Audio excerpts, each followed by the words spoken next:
सुजस आवाज राजस्थान, एक आवाज जो हमेशा आपके साथ, जन जन के साथ हाजिर है। ताजा तरीन पेशकश।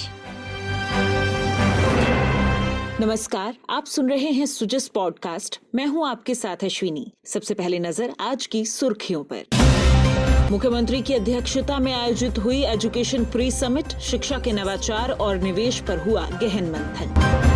राज्य सरकार की पहली वर्षगांठ पर किसानों को मिलेंगी बड़ी सौगातें। प्रदेश में 182 चिकित्सा संस्थानों में पीपीपी मोड पर जल्द उपलब्ध होगी हीमोडायलिसिस सुविधा। और अब खबरें विस्तार से। आप सुन रहे हैं सुजस आवाज राजस्थान। 9 से 11 दिसंबर तक आयोजित होने जा रही राइजिंग राजस्थान इन्वेस्टमेंट समिट से पहले आज एजुकेशन प्री समिट का जयपुर में आयोजन हुआ। इस शिक्षा सम्मेलन में मुख्यमंत्री श्री भजनलाल शर्मा ने मुख्य अतिथि और उप मुख्यमंत्री श्री प्रेमचंद बैरवा, सूचना प्रौद्योगिकी एवं संचार मंत्री कर्नल राज्यवर्धन राठौड़ और शिक्षा मंत्री श्री मदन दिलावर ने भी शिरकत की। इस अवसर पर मुख्यमंत्री ने अपने संबोधन में कहा कि शिक्षा हमारे समाज का प्रमुख आधार है। राइजिंग राजस्थान के तहत एजुकेशन प्री समिट का आयोजन शिक्षा, कौशल विकास और खेल के ढांचे को और अधिक मजबूत करने में अहम योगदान है। ये एमओयू शिक्षा के क्षेत्र में है और हमारा प्रमुख आधार, समाज का प्रमुख आधार, किसी प्रदेश का प्रमुख आधार अगर वो कोई होता है तो वो शिक्षा होता है। कि राइजिंग राजस्थान के तहत एजुकेशन प्री समिट का आयोजन शिक्षा, कौशल विकास और खेल के ढांचे को मजबूत करने में उसका बहुत बड़ा महत्वपूर्ण योगदान होगा। आपको ये जानकर खुशी हुई होगी कि हमारी सरकार अभी तक निवेशकों के साथ लगभग 18 लाख करोड़ रुपए के निवेश एमओयू कर चुकी है।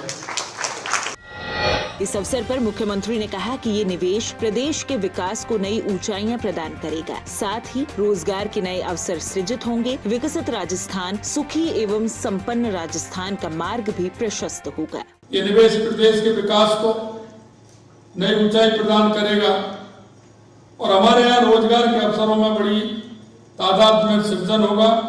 ये विकसित राजस्थान, सुखी एवं संपन्न राजस्थान का मार्ग भी प्रशस्त करेगा। आज इस मंच से मैं आपको ये विश्वास दिलाना चाहता हूं कि हमारी योजनाएं और हमारे कार्यक्रमों का उद्देश्य केवल आंकड़े गिनाना नहीं है, बल्कि उन लोगों तक लाभ पहुंचाना जिन्हें उनकी सबसे ज्यादा जरूरत है, यह आवश्यक है। प्रदेश में राष्ट्रीय शिक्षा नीति 2020 को लागू कर दिया गया है। माननीय देश के यशस्वी प्रधानमंत्री नरेंद्र मोदी जी की विकसित भारत की संकल्पना को साकार करने के लिए हम नई शिक्षा नीति के अनुरूप समावेशी और गुणवत्तापूर्ण शिक्षा उपलब्ध कराने के लिए कृत संकल्पित हैं। मुख्यमंत्री ने कहा कि राज्य सरकार का प्रयास है कि राज्य के हर विद्यार्थी को बराबरी का अवसर मिले। सभी के प्रयास से राजस्थान शिक्षा क्षेत्र में नई ऊंचाइयां छुएगा। मुख्यमंत्री ने कहा कि राज्य सरकार ने प्रदेश के युवाओं को सरकारी और निजी क्षेत्र में नौकरियां देने का जो लक्ष्य रखा है, उसे पूरा किया जाएगा। हमने शिक्षा एवं कौशल विकास सहित अन्य क्षेत्रों में कई महत्वपूर्ण पहल की है। इन योजनाओं से राज्य के हर विद्यार्थी को, विशेषकर ग्रामीण क्षेत्रों में रहने वाले विद्यार्थियों को लाभ पहुंचे, शिक्षा में बराबरी का अवसर मिले, यही हमारा प्रयास है। आप सभी का सहयोग और समर्थन हमारे लिए बेहद महत्वपूर्ण है। मुझे विश्वास है कि हम सभी मिलकर इस राज्य को और यहाँ की शिक्षा पद्धति को नई ऊंचाइयों पर ले जाने में कामयाब होंगे।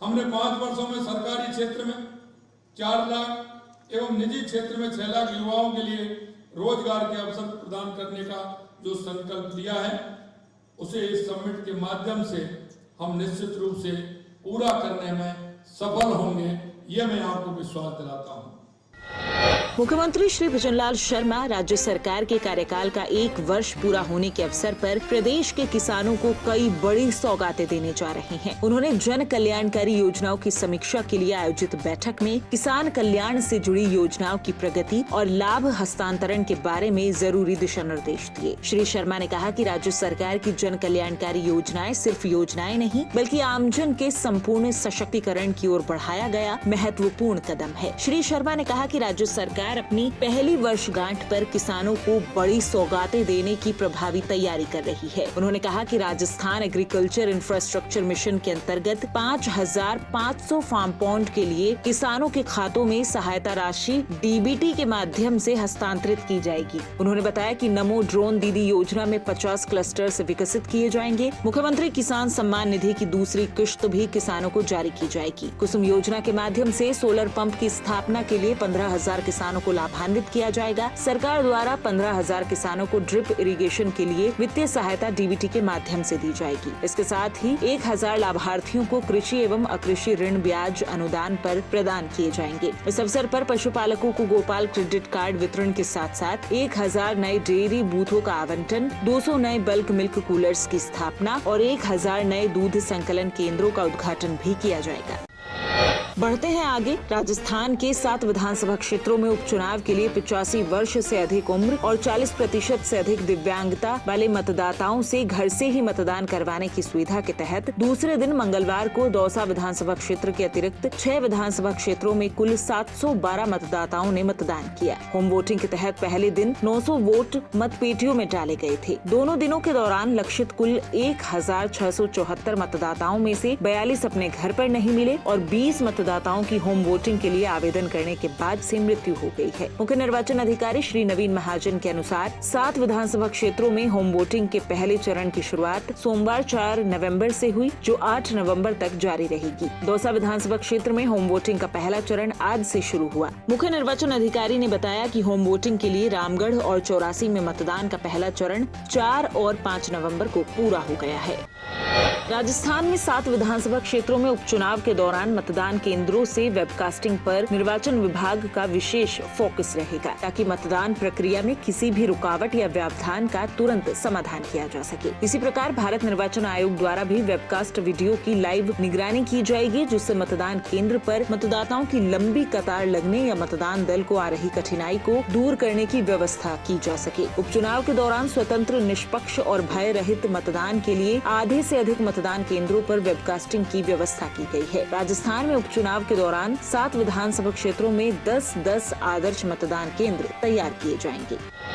राज्य सरकार प्रदेश भर में स्वास्थ्य सेवाओं का निरंतर उन्नयन सुनिश्चित कर रही है। बड़े शहरों के साथ साथ कस्बों और गांव ढाणी तक गुणवत्तापूर्ण स्वास्थ्य सेवाएं सुगमता के साथ मिले, इसके लिए विभिन्न स्वास्थ्य सेवाओं का दायरा लगातार बढ़ाया जा रहा है। इसी दृष्टि से प्रदेश में करीब 182 चिकित्सा संस्थानों पर डायलिसिस सुविधा चरणबद्ध रूप से उपलब्ध करवाई जा रही है। चिकित्सा एवं स्वास्थ्य विभाग की प्रमुख शासन सचिव श्रीमती गायत्री राठौड़ ने बताया कि प्रदेश में 352 पंचायत समिति मुख्यालयों पर स्थित सामुदायिक स्वास्थ्य केंद्रों में हीमोडायलिसिस की सुविधा चरणबद्ध रूप से प्रारंभ करने की घोषणा की गई थी। इसके तहत प्रथम चरण में 50 या 50 से अधिक बेड के चिकित्सा संस्थानों में ये सुविधा प्रारंभ की जा रही है। उन्होंने बताया कि 182 चिकित्सा संस्थानों में हीमोडायलिसिस सुविधा पीपीपी मोड पर प्रारंभ किए जाने के लिए निविदा प्रक्रिया अंतिम चरण में है। तकनीकी और वित्तीय निविदा की प्रक्रिया पूरी कर ली गई है। जल्द ही शेष प्रक्रिया पूर्ण कर हीमोडायलिसिस की सुविधा प्रारंभ कर दी जाएगी।